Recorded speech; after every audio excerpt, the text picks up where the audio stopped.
You have to reset your breathing, because if you do this and you don't reset your breathing, then you're stuck in a fight or flight. It's a paradox because I guess from the moment that we're born, we're celebrated for doing things. But if you're stuck in fight or flight, that's you for the day, or until you reset. Once you find the space to be present in your body, to notice what's potentially wrong, you can then go, okay, how do I nip that in the bud before it becomes an actual real problem? What would you say has been the most beneficial thing about breathwork? Is knowing how to stop a panic attack. And have enjoyment and gratitude along the way. Yeah. But it's hard to do that when you're living fast.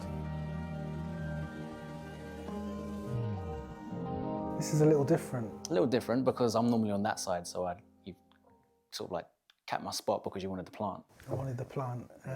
It's a beautiful plant, and it's actually quite a great place to put it, because especially if you're eating here or you're working, it just kind of reminds you to be present. And it's a money tree. Is it? It's a type of money tree. You've got a lot of money trees here. Yeah, I'm wishing for something, that's for sure. But yeah, something different.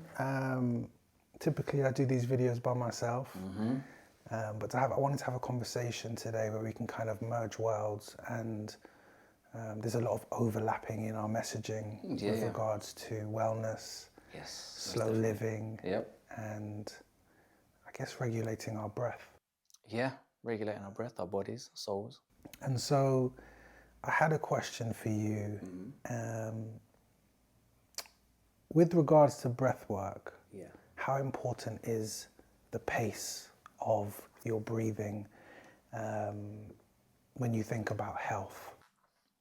So when you think about breath work in regards to being as healthy as you possibly can, or to breathe in the best way to make you as healthy as you possibly can, most people think they need to take a big breath. So when you think big breath, they normally go, which means they expand the tops of their lungs, which is the wrong, I'm going to say the wrong place, but the preferred place to breathe would be to be down into the bottom of your lungs, because at the bottom of your lungs, imagine it as like there's loads of little hands that's ready to just take up all the oxygen.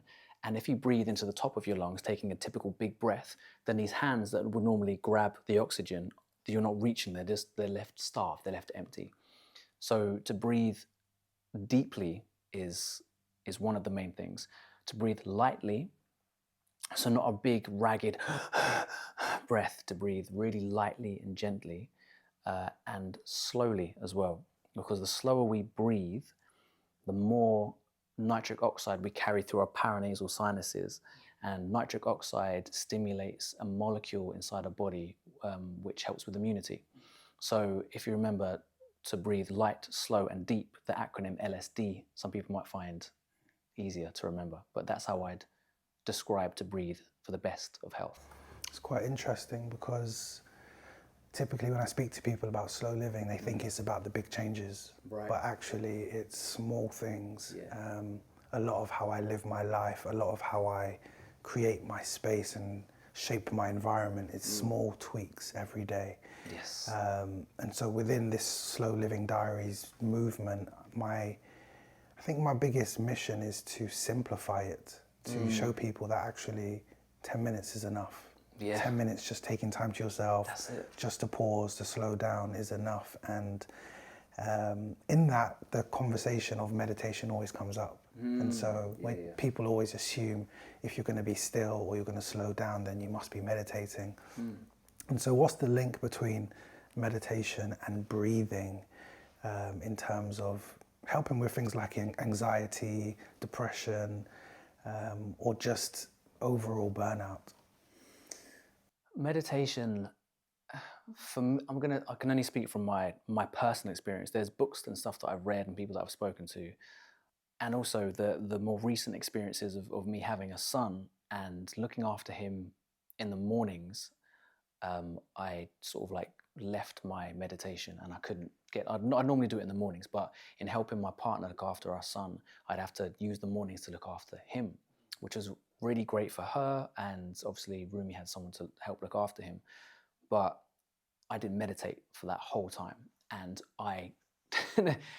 I was the Hindenburg. I crashed and burned. Like I fully did the burnout thing into flames, and I realized it was because I wasn't meditating.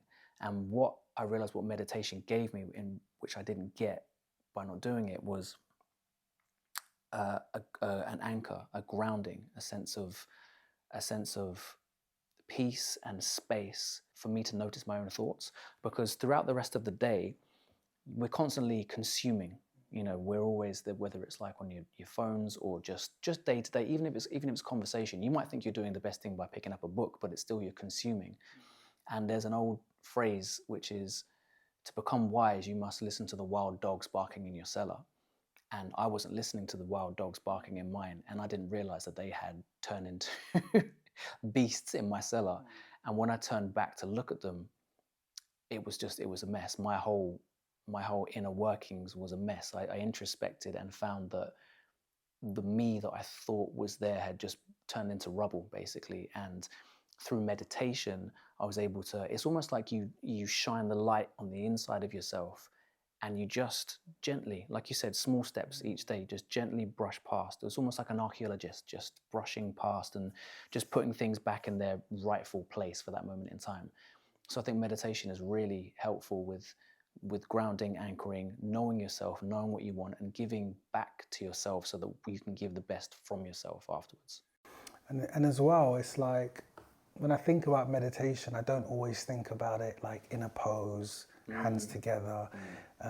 My goal is to live a life that feels meditative in everything that I'm doing, you know. And so when I'm looking after my plants, you know, that's a form of meditation for me. Right. You know, That's why you do it every day. That's why I do it every day. Got you. Cooking, writing, and again, you're right about the consuming. I was just speaking about this in a video, a situation where my battery died while I was out, and there were so many urges during that time to consume. I wanted so many distractions to kill time, to pass time, and I found that without those distractions, I had to be present. And so, yeah, we don't realize how much we're consuming every single day because we're not measuring it. Imagine if you could quantify the amount you were consuming. I think people would make, you can do it with screen time, obviously, but that doesn't measure consumption, because you could be looking at, you know, there's these videos now, these, you know, TikTok videos and whatever else, which have on them, you might be watching one video, but that video has got 2 other videos playing at the same time. So your consumption is like threefold in that instance. So absolutely, and then it doesn't account for the world. Every billboard you drive past, adverts on TVs and in between, like your favorite shows, posters, everything is always fighting for our attention, and we are not fighting for our attention enough. That's kind of how I kind of summarize the bridge between living a chaotic life and living a life of intention that's more slow and healthy. yeah, that makes sense. I've just noticed in becoming burnout and going through that experience that my level of consumption increased the worse I felt, because this consumption that we take in, it's almost to give us those quick dopamine hits as well. So you're on that cycle, you're tired and you want to feel good, so you watch something which gives you a little bit of a dopamine hit but then makes you tired, and then you want to watch something else that makes you feel, and you're just in that loop, and before you know it, you know, you turn the light back on yourself after having not meditated for a while, and you just, you can see the mess that's being created from that overconsumption. It's a paradox because I guess from the moment that we're born, we're celebrated for doing things. You know, you clap when a child walks, when a child talks, when it does something. So to say actually it could be more productive to do nothing or to be still, our minds cannot understand that because of how we've been conditioned. And so for creative people or people who are very ambitious, slow living can be very hard, because at times when you are being still and relaxed, you still are programmed to measure your success based on how much. So how do you reconcile that then? Because you someone that is able to do so much, so many different things across so many different modalities, there has been and there must still be in you that machine, that whirling of ambition. So how, and for you to, you know, push that into into, not push it, but guide it into a slow living, that must be, you're not herding sheep there, you're herding dragons into slow living. How do you work that? I think I had to first of all redefine and reframe how I view success. Okay. I used to view success by those metrics: having the most, doing the most, being the best, being the highest quality, putting out the most content. But if you just attribute success to what you do, then you'll be trapped in those same chains of measuring yourself by the what and the outputs.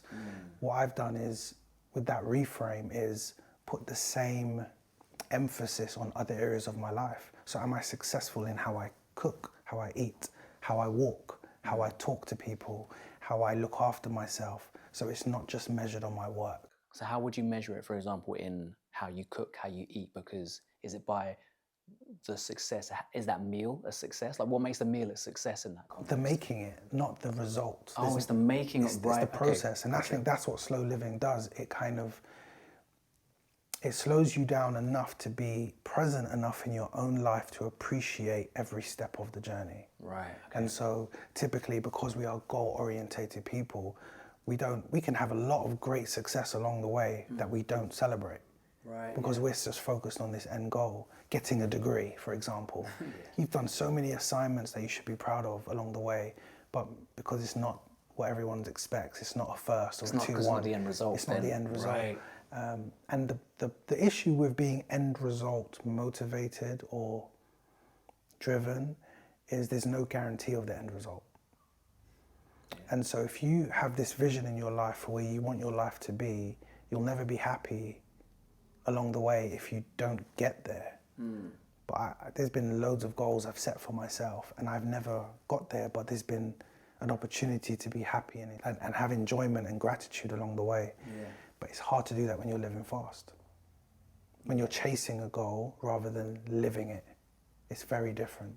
And so for me, I slow down the process. I plan, but I'm not so attached to my plan that I cannot appreciate the spontaneous moments.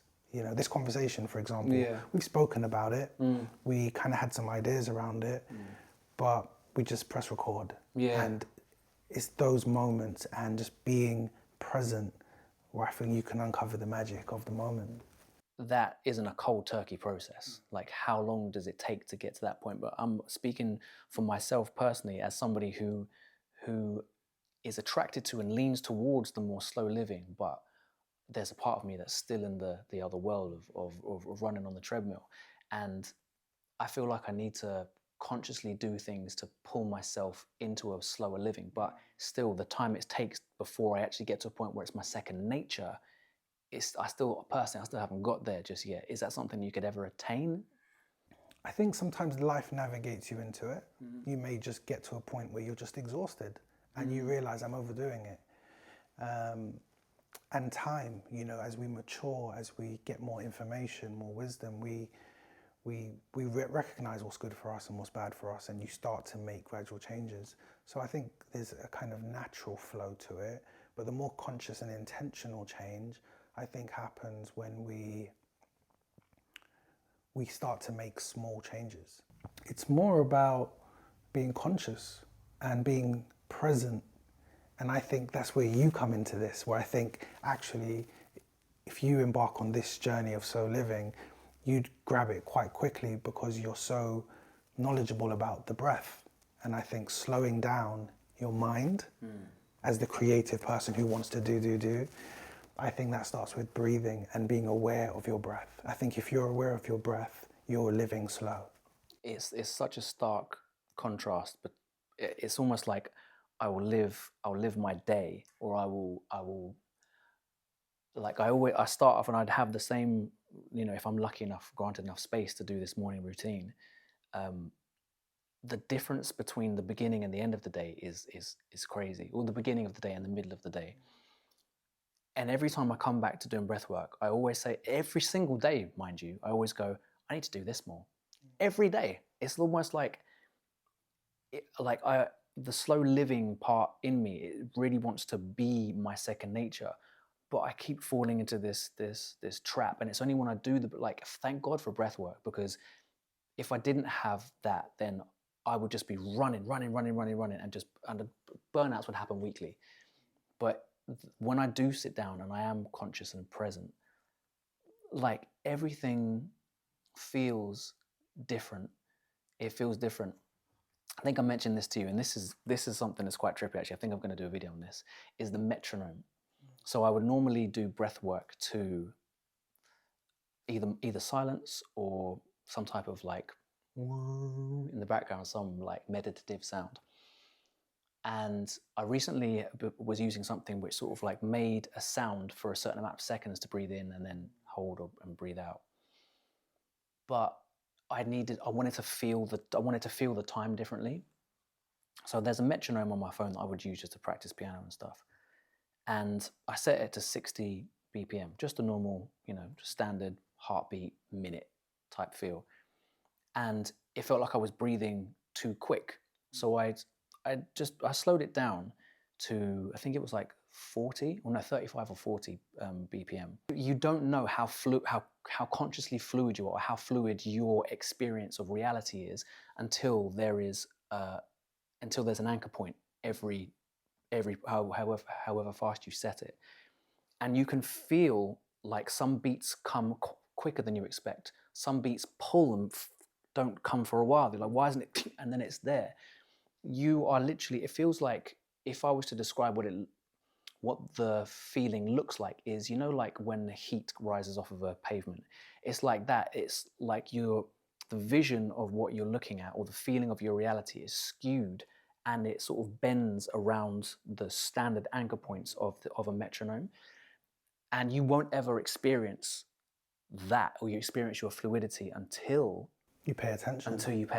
And it's only when I paid attention to each click that I felt the fluidity around, felt the fluidity of my consciousness around these points.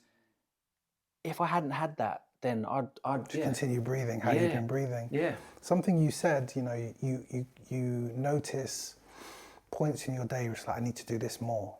I think it's the opposite.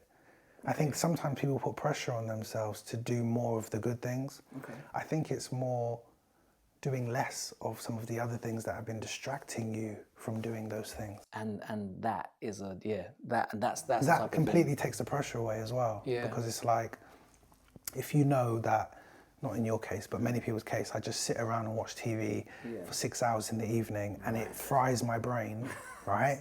If you know that, instead of saying, I need to read more books to stimulate my mind, to inspire me, you put the pressure on yourself to fill a void that there's no space to fill, because you're already doing something in that time. And so a lot of my slow living journey came from removing things. It wasn't adding things. Plants was obviously added, but they were there. They were there alongside the chaos before. But now my plant world feels different now because there's less of the other stuff. So I think by removing things, removing people, removing pointless things from your schedule, removing apps from your phone, unsubscribing from email list, these are things that we accumulate over years and years. And although they're very small, when you put them all together, it all contributes to this life where we feel as though our attention doesn't belong to us. So the removing of some of these things makes space for you to not just add stuff in, but actually notice the things that you already have that do align with slow living.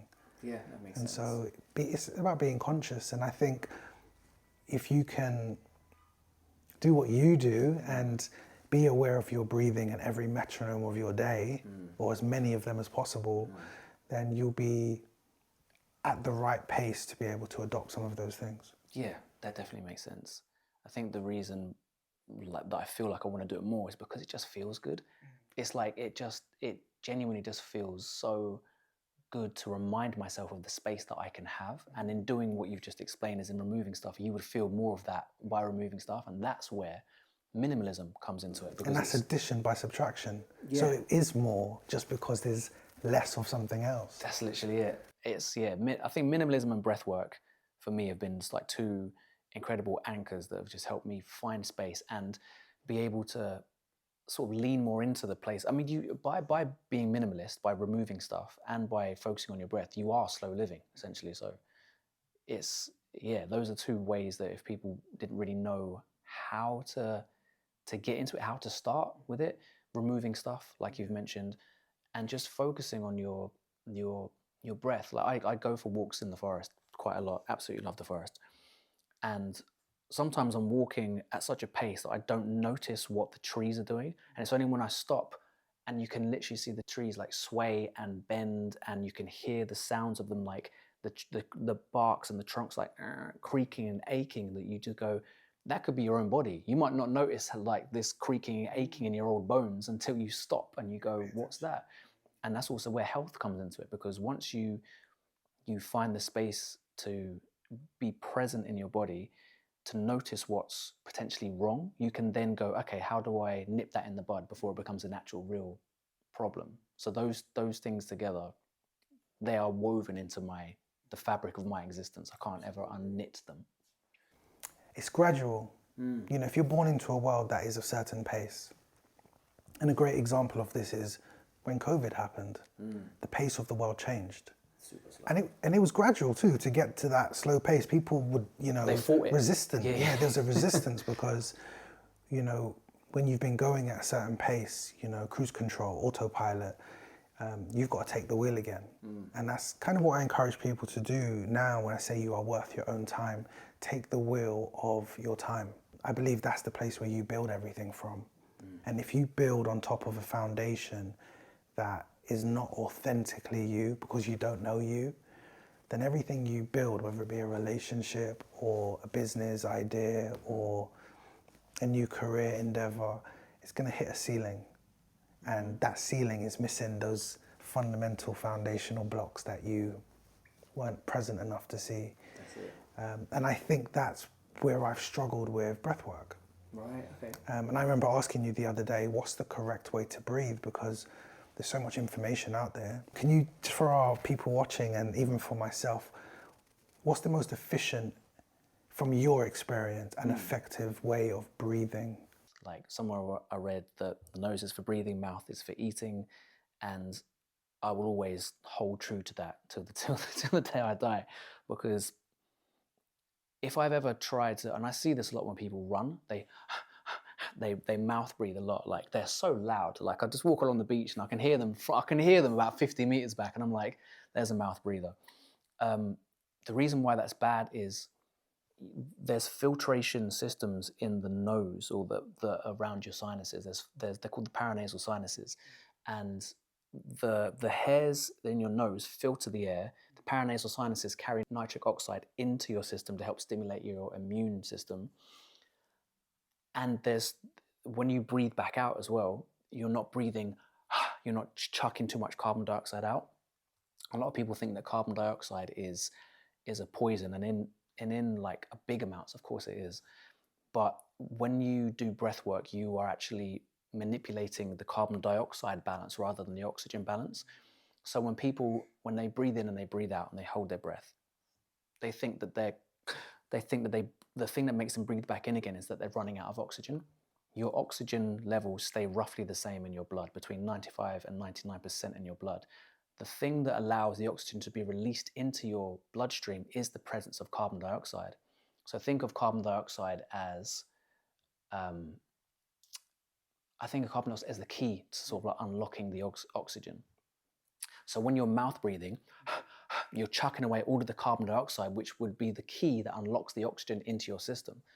So nose breathing always has to be the one, because if you're breathing through your mouth, carbon dioxide just gets chucked out. So breathe through your nose, because you're filtering it, you're carrying nitric oxide, and when you breathe back out through your nose, you're not chucking away as much carbon dioxide. So the LSD, which I mentioned earlier on, but only use your nose. I think horses, when they bolt, they bolt, they go super fast. They only ever breathe through their nose. Their mouth is only for eating. That's the way it's always been. I'm not too sure where the mouth breathing thing came from. It was, I don't know if it came from here, but they were talking about what happens when you hyperventilate. It can activate certain things in the body. I know in cases where they want to induce a seizure or something, they will get you to do hyperventilation through your mouth only for testing. I don't know if it was Wim Hof, but people doing fast hyperventilating breathing after doing ice baths. Yeah. And I think it was to create some disruption to the nervous system. Yeah. So what that does is so when you have too much carbon dioxide, you're more acidic because it's like not poison, but it's more acidic. Oxygen is alkaline essentially. So when people do this hyperventilation, they're getting rid of a lot of carbon dioxide. And what that happens is the reason why people spiritually, when people feel like, oh, they've reached a new place where they do tumo breathing, or when they do Wim Hof and they feel like they're going somewhere else, what they're doing is they're vasoconstricting or vasoconstricting, which stops the blood flow. So the blood flow that would normally be going to your prefrontal cortex and the part of your brain which is the thinking part of the brain sort of shuts down, and the amygdala, the fear part of the brain, is the one that lights up because it's your survival mode. So that's the one that sort of, it makes you feel consciously lucid because your consciousness is lucid at that point because it's shutting down, and so your amygdala can fire up. What it can do is, the thing about Wim Hof's one is that he'll hyperventilate to do this, to get rid of the carbon dioxide, and then he'll hold his breath afterwards. And people do these long breath holds. And what that does is it increases the carbon dioxide to let in all the oxygen that he's just inhaled from doing this, really like harsh breathing. So there's oxygen, the oxygen that he's taken in from that, he then allows the carbon dioxide to build up to unlock the oxygen. So that's where the balance is. People do it when they go into like cold baths and stuff, because I think it's a response. It's like a shock, isn't it? it's a response. If you can really slow down your body, you actually warm up faster when you breathe slowly because you vasodilate, so it allows the blood flow to happen. But yeah, it's a carbon dioxide balance. So from your experience, the slow living lifestyle and breathing slowly, you think they work together? Yeah. Oh God. Yeah. It's.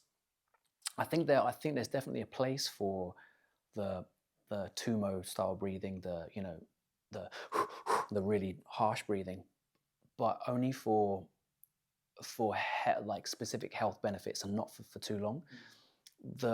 When you breathe heavy and breathe through your mouth, you actually only breathe the top part of your lungs, the upper third of your lungs, and there's panic receptors there, so it could put you in a state of like fight or flight. You have to reset your breathing, because if you do this and you don't reset your breathing, then you're stuck in a fight or flight, and it might be by 1%, like 49 versus 51%. But if you're stuck in fight or flight, that's you for the day, or until you reset your breathing. And when you're in fight or flight, you don't digest as well, you don't sleep as well, you can't think as well. So you have to reset your breath to be a more parasympathetic nervous system state. So if you're slow living, for example, you're going to want to be in a very relaxed parasympathetic state because it's very mindful, it's very slow. If you want to be able to think and create, for example, we don't create when we're in a stressed state. Those two things are like, they're opposite. They just don't work together. Slow living and slow breathing are, they are just hand and glove. They just knit so well together. What would you say has been the most beneficial thing about breath work for you individually? It's knowing how to stop a panic attack. I'd never had them before, as a lot of people never have them before, and as soon as you do, they go, what is this, what's happening in my body? The feeling of doom, the feeling of helplessness, the feeling of I can't breathe, I feel trapped, I'm panic, like it's that panicky feeling. And this was happening for a year and a half, and I didn't understand why. And I had so many, like hypnosis, I had Reiki, I had counseling, therapy. Nothing could tell me why I was panicking, like cognitive brain therapy. Oh, you need to think positive thoughts instead. That's great, and it definitely has its place. But I wanted to know why I was panicking, like in the moment. and therapy can take a while. And I was like, this is all good. I've been to therapy, but I want to know right now, because I'm panicking now, what's happening in my body. And I learned that the reason why I felt panicky is because there wasn't enough carbon dioxide in my body. Like, that's the thing that makes you feel relaxed. In doing this, in panicking, you might have seen like people from back in the day, they breathe into a paper bag, in and out of this paper bag. What they're doing is they're breathing back in the carbon dioxide they've just breathed out, because it makes you feel relaxed. It's like having a shot of whiskey. You feel a bit loose, and what that does is it vasodilates, not constricting, you dilate, your blood pressure goes down, you feel more relaxed, and then you can just start to get a hold on this panic attack.